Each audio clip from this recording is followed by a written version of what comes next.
your first church? It was my second. Okay, so you were in Juarez. Yeah. All right, so did you find any Juarez? No, Okay, so anyway, 25 years ago, he was in the church here on his way out to Pioneer in Mexico City. And by the way, that church, of course, has become a great church planting center. They've sent out many workers, and Ramon and Patty Juarez are there now. And so since then, he's bounced around a number of places, and he's currently in Bogota, Colombia. So I want him just to come and tell a little bit about his story, spend a few minutes on that, and then talk to us about moving to Bogota, what he did to get set up, and what God's doing. So take some time to do that, and then we'll introduce Angel Ortiz. Yeah.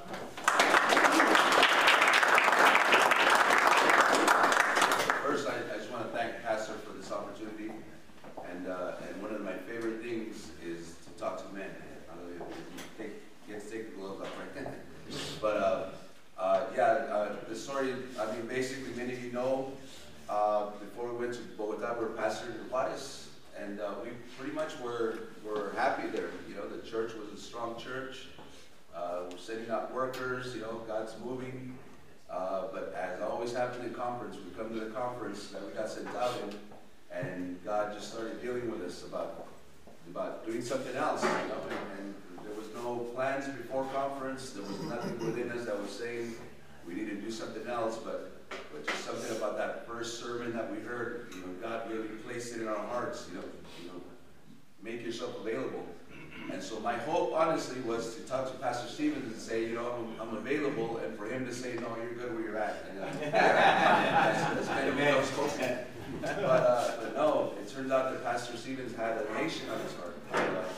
And that was, I think he mentioned a couple of places. He mentioned Lima, Peru. And when he mentioned that city, I didn't feel a stir. I just kind of, okay, it's something I'll pray about and consider. But then he mentioned Bogota, Colombia. And as soon as he said Bogota, Colombia, I felt something just hit me in the heart. And I just knew that that was the place. And I mentioned it to my wife, and my wife said the exact same thing. You know, she as soon as I said Bogota, I mean, she just felt this weight in her heart, and so we just knew that was the place. And so, you know, when I sent out, this was the conference 2 years ago, and you know, Bogota is a typical South American city. You know, there's a lot of commerce, but it's also it's kind of like Mexico. There's a lot of how could you say, you know, it's a culture where there's a lot of lying, there's a lot of deceit, there's that type of thing. So because of that, you know, just getting things done, you have to go through all kinds of formalities. So the reason I mentioned that is when we looked for the first building, I mean, you know, it's like I believe it was Pastor Mitchell that was mentioning that sometimes you have to go a whole year's rent, you know, just to get a building, a secure building. And so we started looking for buildings, and that was the case. I mean, you know, as soon as they found out that we were you know, we weren't Colombian, you know, they started, you know, throwing all these things at, well, you need to go through this, you need to go through an insurance company, and we'd go through the insurance company, and they'd say, well, you need to pay a whole year or sometimes 2 years up front. And so we're trying to get away from all that. And so finally we found this building that's on the main drag. And so we, you know, I just knew this is the building. I mean, it just, of all Bogota, there's probably 3 or 4 major streets, you know, that kind of divide all of Bogota, and this was on one of those streets. And so I said, God, you know, I think this is the place. And so I started praying, and so we called the number, and the guy said, well, I'm sorry, you know, as soon as he found out I was from America, and no, you know, you got to go through this insurance company, and so, you know, it can't happen. We've never done this before. We've never rented to someone like that. And so I fasted.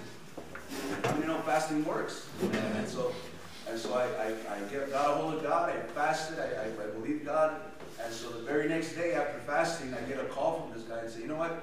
I'm just thinking about this, and you know, I talked to one of my brothers, and so we're willing to talk to you. Amen. So, you know, we went over, worked all the papers out, and it turned out that we were able to secure that building with 2 months rent, plus the first rent. So that was our initial, step into Bogota. And so since then, God's been moving. One of the things that many of you have heard is that there's a lot of Venezuelans going into Bogota.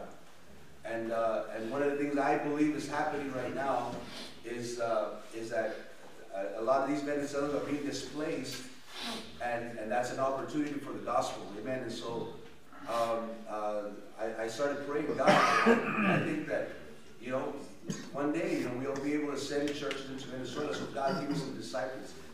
So sure enough, guy walks in, Venezuelan, gets saved. He was a backslider from a church back in Venezuela. He gets saved, gets right with God, brings his sister out. His sister gets saved. She was also a backslider from that same church, gets saved, brings her husband out. Her husband was one of those weird guys that believed in world peace and saving the whales and stuff like that. Got saved, became a disciple. And just to give you a feel of this couple, there was one church in our fellowship that was in Venezuela that had to move out of Venezuela. And they moved their church to the Colombian side. And that was the only church that the fellowship has in Venezuela. And so when I made that announcement, I remember, they were sitting in the front, and I made that announcement, and I said, I have some good news and some bad news. The good news is we're getting another church in Colombia. I said, but the bad news is that the church that was in Venezuela, our only church of the fellowship, is moving out. So now Venezuela doesn't have a fellowship church, and this couple started crying because they just didn't, they want a fellowship church in Venezuela. Hallelujah. And I told them, well, maybe one day. Yeah, amen. You guys are the ones. So the reason I mention that is because that's what's happening. There's disciples that want to do something for God happening in Bogota, and so we're very excited about that. And one of the dynamics that's happening there in Colombia is that there's a lot of religious people.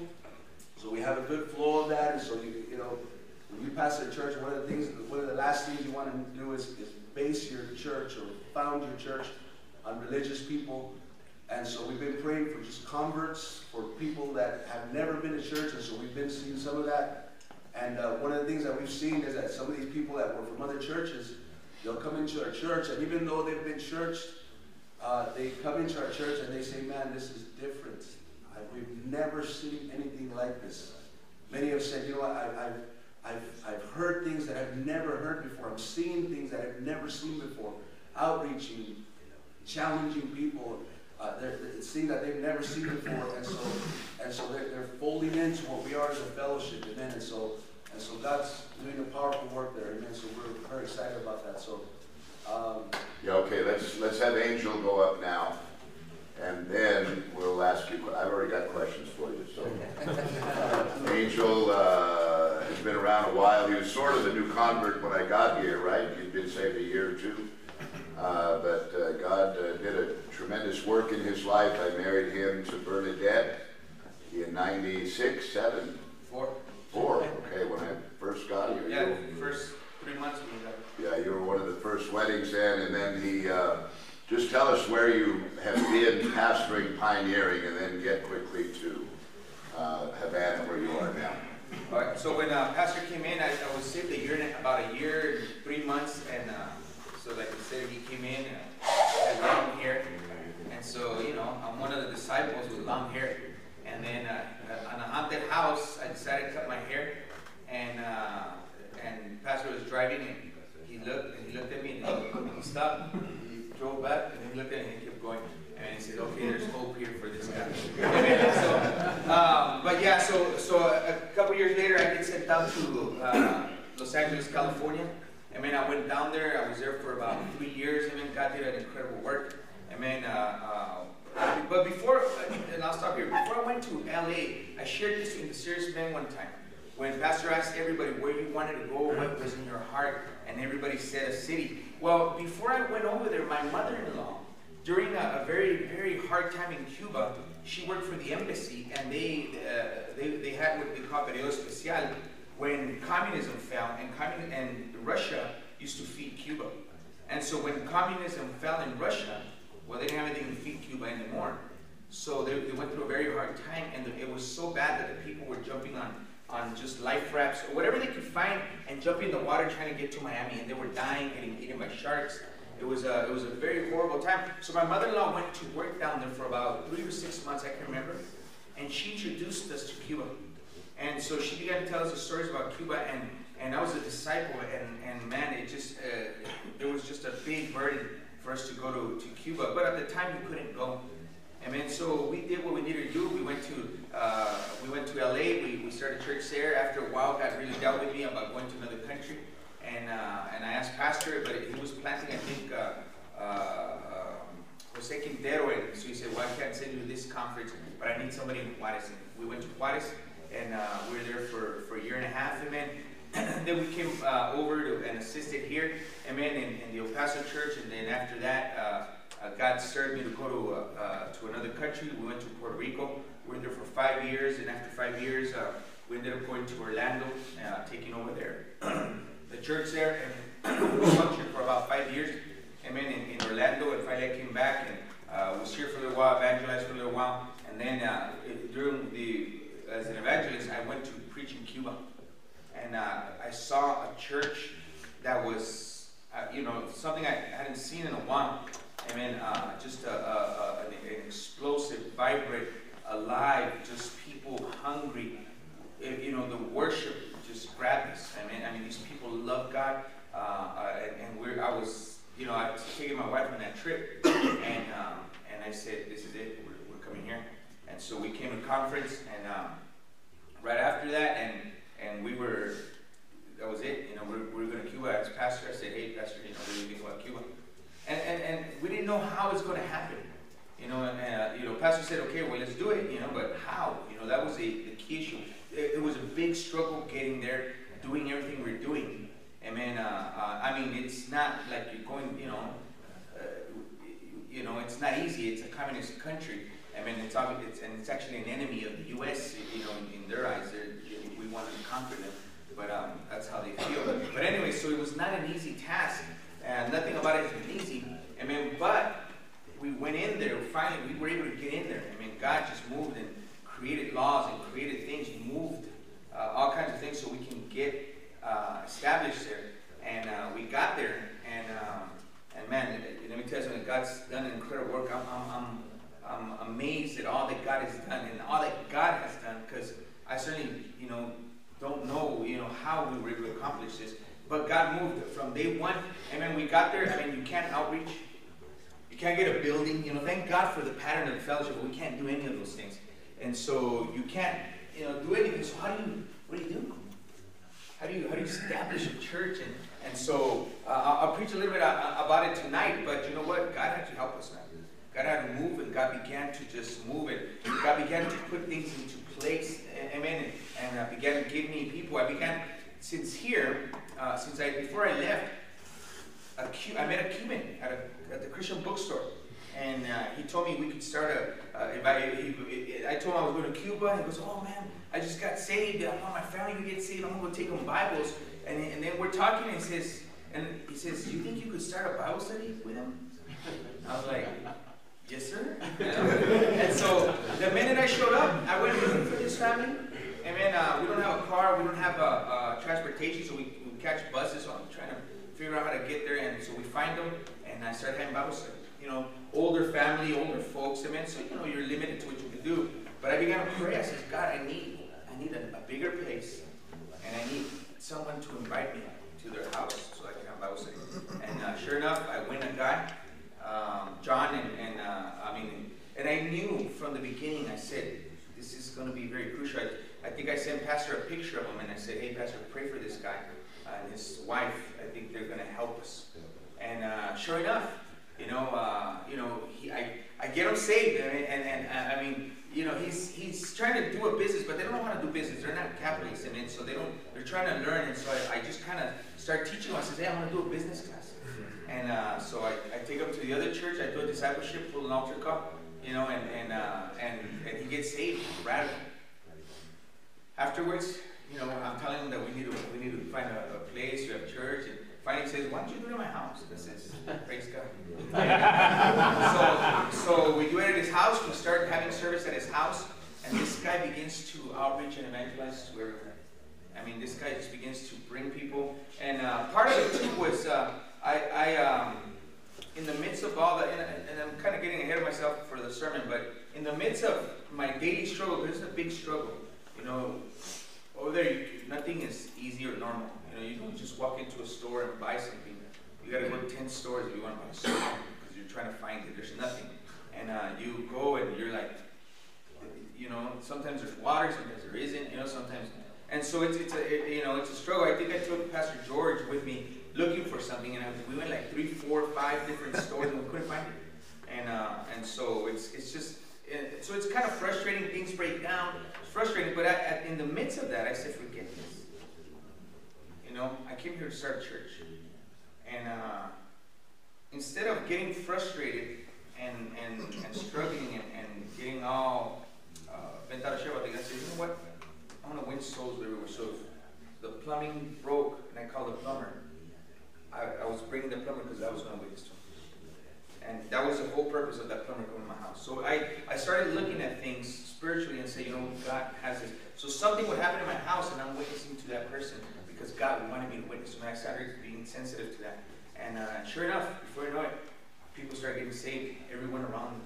Everybody starts, I'm able to witness, I'm able to preach. And before you know it, we're running a good crew at John's house. People, he brings people, I bring some people. And we have a motley crew there, amen, and just God began to change the things to where, you know, at first I wouldn't outreach, I wouldn't do anything. It was just very one-on-one, just kind of personal care. But now, like I said, people are getting saved now, have disciples. I'm talking about radical conversions. I have a young man, you know, so here we have America where we have everything. And, you know, a lot of the folks, hey, can you bring this? Because they don't have medicine, they don't have all these things. So I'm going to take things for my folks, right? But one of my disciples said, hey, do you think they have foundations of Pentecostal theology in a book form? That's what he wants from America.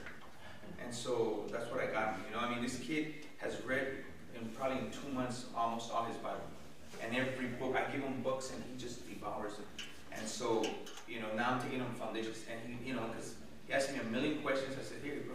I gave it to him PDF, and so he wanted it in that. So, I mean, and so now God's raised up a church. I have 4 disciple couples, radical. They want to preach. They're, you know, I told you about one of my other couples that wants to actually donate the sales of his house so we can get a building or build or something. But I mean, God's doing an incredible work there in Cuba. Amen. All right, thank you. Richard, why don't you come up and both of you stand in. The 2 things that strike me about what they said was, number one, and some of you guys don't understand this, that what we do is absolutely unique in the world. Even though what we're doing to us is normal, it's a biblical pattern. I mean, what's so unique about witnessing, evangelizing, making disciples, and planting churches? What's unique is that nobody's doing it.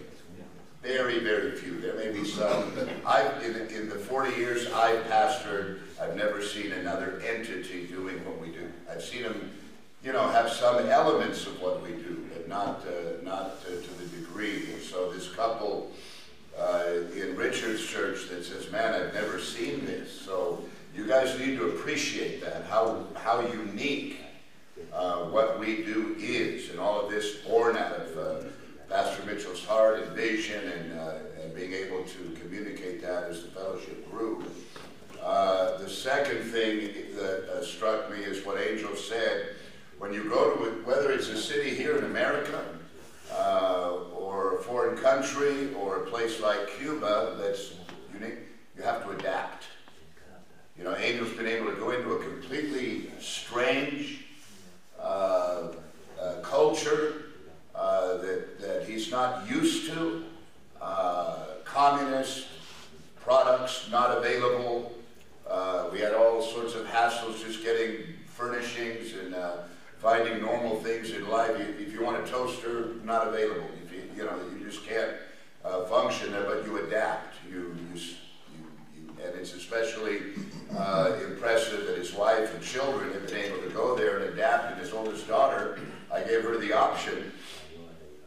go there for a year. How old is she, 20? 19. She's 19, so go there for a year, get the experience of Cuba, and then come back, go to college, get married, get sent out, and build a conference center. You know, I gave her an option of coming back, but I talked to her earlier in the week. No, I'm going back with my parents. So, good kid, and she'll help build the church. So the idea of being able to adapt. So let me just start by, this is just a question between me and Richard. I could ask him later.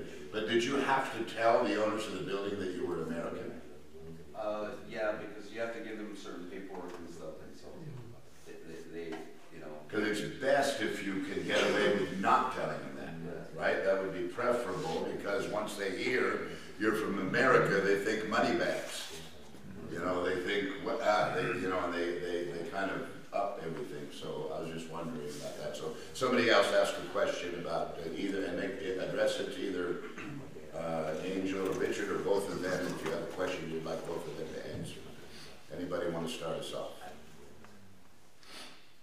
Amen.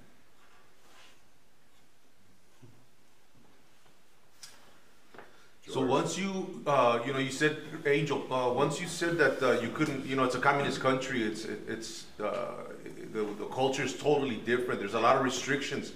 And you know, one of the things that we do as a fellowship is street preach and go out and evangelize. You know, I remember, you know, you telling me a story how, you know, everybody was telling you, you can't do that, you can't do that. But the moment that you did do that, what stirred your heart? I just wanted to, you know, share what you shared with me. What stirred your heart to go out there street preach, and then when that paddy wagon showed up, or the police showed up, and they just kind of like, you know. He's been in a paddy wagon before. I think God saves us for a reason, and He used my character for that. But anyways, you know, the other church, they're Cuban, so you know they see and they want to do the things we're doing, and they began to test it, and they began to do outreaches, and they began to do things, right? So I said, you know, come, and we're going to do it in my city. And now my folks, it was scary for them. They were terrified, and I mean, they thought we were all going to get thrown in the paddy wagon, you know, so they were freaking out. But we did it. I said, no, let's just step out, let's just do it, because we had already gained dominion in our neighborhood. It's a witchcraft neighborhood. But, and I use wisdom too. You know, the way they function is there's a neighborhood president, right? And he's a snitch, because the way that government finds out about things is the neighborhood president has to snitch. So you kind of go, hey brother, you know, and I send my guy to talk to him and says, hey, tell him this is what we're going to do, if it's okay with him. You know, we're going to do whether he said yes or no, but, you know, we made him feel good. Oh yeah, we empowered him, and he led us. So now by him letting us, that's a big plus. So we just did it, and you know, when the cops came, everybody freaked out, but they just kept going. They just saw him and just kept going, and it was like this relief for everyone. And then once we did it once, people asked us to do it again. The neighborhood president came, and he goes, man, this is what this neighborhood needs. Because we had prostitutes testifying about how they got delivered, drug addicts and drunks, and from the other church. So they really helped. The other church really helps us because they're out Cuban, and so, but that really got us going, and it got my church thinking like, hey, you know, maybe our pastor isn't crazy. Maybe we could do this. What's the name? I was just going to say that basically I had the opportunity to go visit Pastor Richard's church, and I saw firsthand what's going on, what's going on over there, you know. And when we invest, I think other people should try to do that. Like some of these guys here should try to go and see some of what's happening out there, because you know we were able to go to Tehuacan. That also it just changes your perspective. You're able to see where your finances are. Yeah. I just think it's Andre. I had a question for Angel Ortiz. So, how, you know, they're communists in Cuba. How much does that affect the discipleship if it does? Like, their mindsets? Well, you're breaking molds. You know, they've been told how to function, where to go, what to buy, how to do everything. And so you have to break molds of a God that's bigger than all that. You know, so you have to chip away at the mentalities that you can't. The first thing that and I get so frustrated, and I tell my folks, what year do they teach you can't? Because you go or or there isn't. Because you go somewhere, you ask somebody something, so you can't do that. Well, there isn't it. That's the first thing. So you have to break away that our God can't. You know, so you have to just chip away at that, and they start after a while. They start to if you're crazy enough, then after and they see miracles, then they start believing it.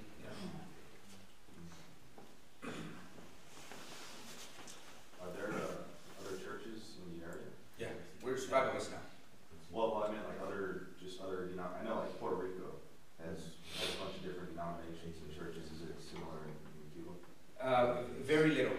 There's a Methodist, a Catholic, a Baptist, and a Jehovah Witnesses. But you know, there's a few of them, and but they're not. You know, they've been oppressed forever. So, I mean, and they were there before the revolution. So, it's kind of like the old churches, but not really doing anything. It's just there, and it's very limited. They're very, and so there's no religion. I don't have to deal with a lot of religious stuff. Thank God.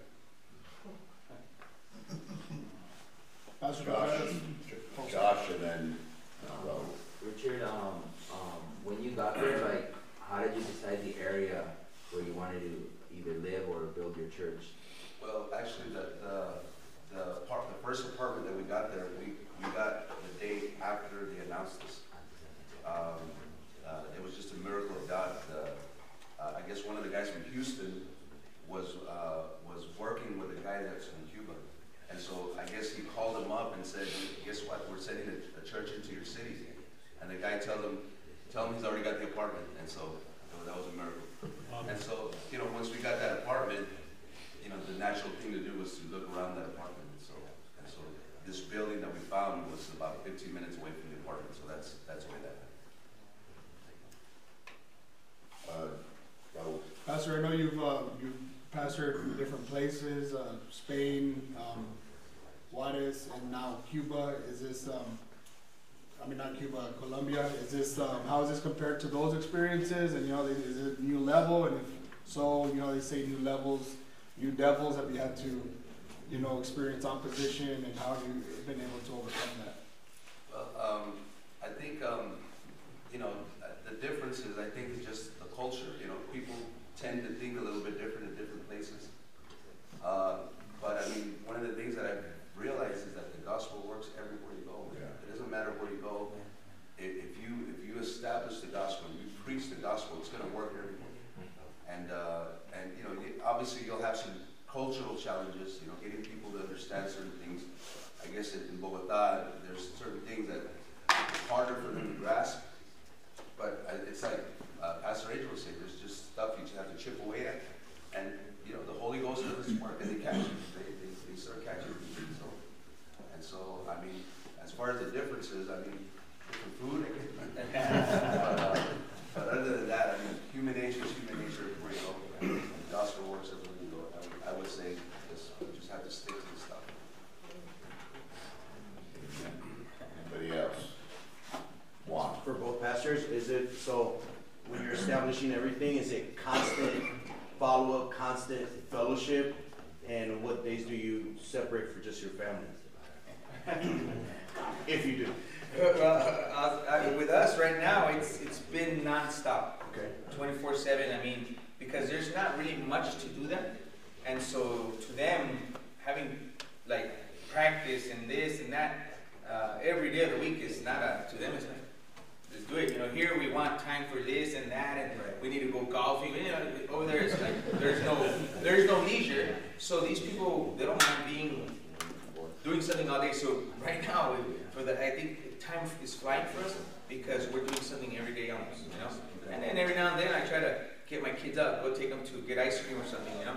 But they're having a blast because we're doing all this too. So it's just been non-stop, to be honest, non-stop.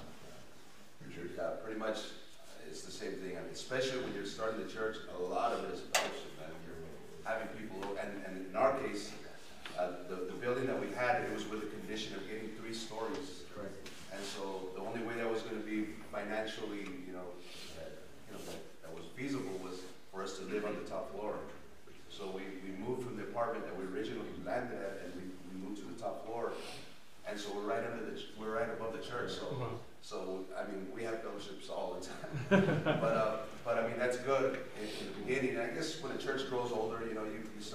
setting aside more family time, but especially when you're pioneering, man, it's fellowship, it's just working with people, and that's just the way it is.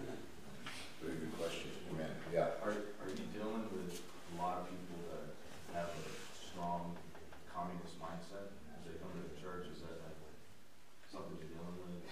Not really, you know. Communism only works if you're like the leader, but for the people, it's just oppression. So everybody comes in. Now they have their everything they've been told, and so they have to believe some of the stuff. But then then they kind of open up their eyes. But not really. Everyone really is anti their government because it's very oppressive. So they're like, it's not. So I don't have a lot of. I thought I was going to have a bunch of people that believed in communism. Everybody hates it. Anybody else? Paul? So I just was wondering, Colombia has such a drug trade culture and all that. Does that affect the church, or how does that affect the people that come in? No, Colombians are, the whole Pablo Escobar thing.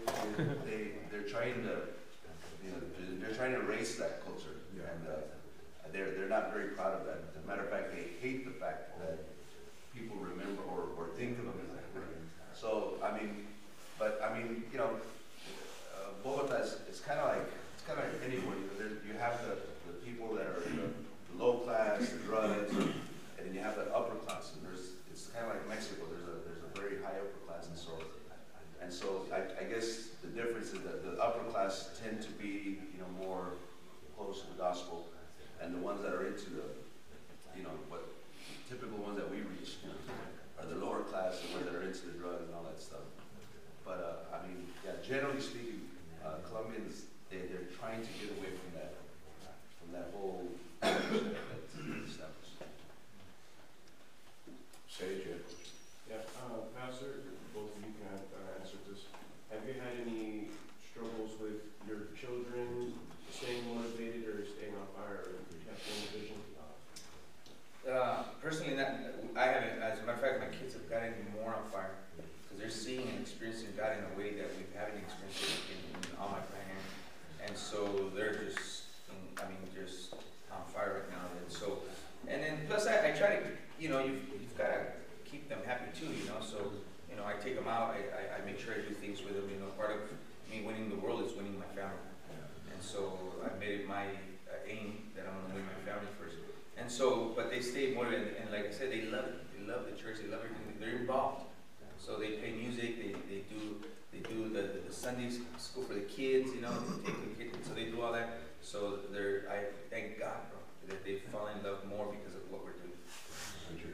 And with my boy, we just have one boy, and I think this is the best thing that can happen to me. He's involved. He's part of it. He sees something that's happening that he knows.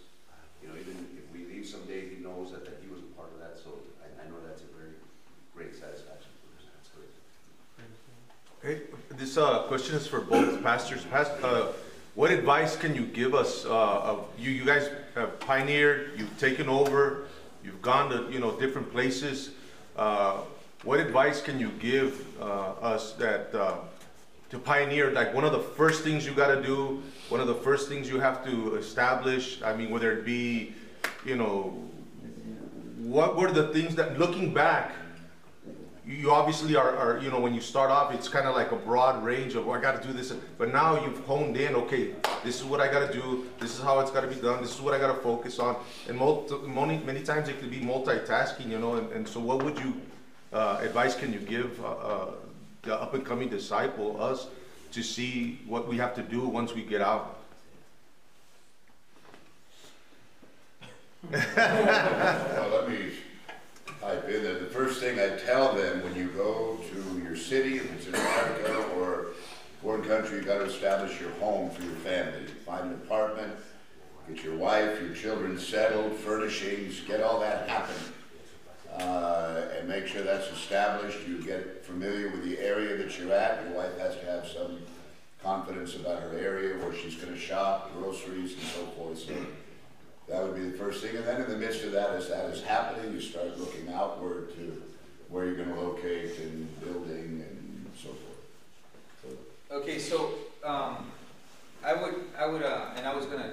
had the scriptures about in 1 Corinthians where Paul wrote, you know, to the Jews I became like a Jew, I became a servant to all, you know, I'm free, I became a servant. So one of the things that I encourage everyone to do is just win people, be friendly. You know, everywhere you go, get to know the corner store person, the clerk, get to know everyone, and don't be so preoccupied about, you know, preaching to them constantly. Just get to know them. You know, good salesmen, you know, effective salesmen, they don't go out and sell a product. They get to know the people and get to know their need, and then you meet that need. But if you get to know them, you win them over. You know, you become, you know, you're not a fool. You start talking to them, get on their level. And so I began to get to know my community. That's what I began to do. Because that's the only way I was able to be witness. I had to get to know people. So I just became friendly with them. And everywhere I went, I established friendships. But then after a while that I felt more confident and God had helped me, they, little by little, they just opened up to me. So what I did is I established relationships everywhere I went. Everywhere I went. Ditto. I mean, I guess if I could add anything, it's you know, just, I guess before you go out, there is a lot of fear, you know, of the unknown and stuff. And one thing I could say, man, is that, you know, it's doable. Any one of you guys can do it. You know, it's not like we're anything special. I don't feel like I have any kind of special gifting. I really don't.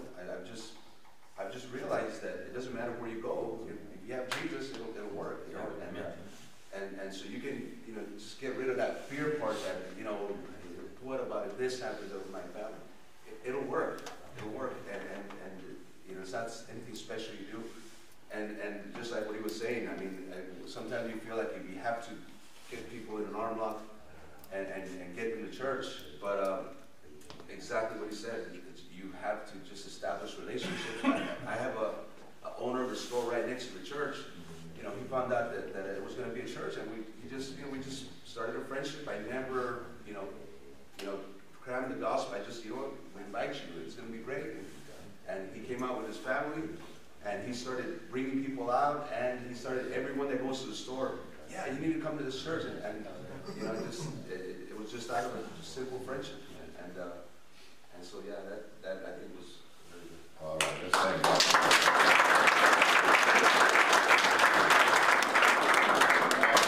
That's nothing different than Book of Acts evangelism. The narrative in the Book of Acts is just stories just like you just heard. It's an account of what God did when men went out and preached the gospel. So, thrilling accounts. Thank you, Richard. Thank you, Angel. They'll be preaching, Richard, this morning, Angel tonight. So we're in for a great day. Let's all stand and let's give God praise. Thank Him. We've got so much to be grateful for. Such a great fellowship, great church, Pastor Mitchell, leadership. You know, we're in such a great environment. So let's thank God, and then Sky is going to close us in prayer. Father, we thank you today for the grace of God, the sufficiency of your mighty power.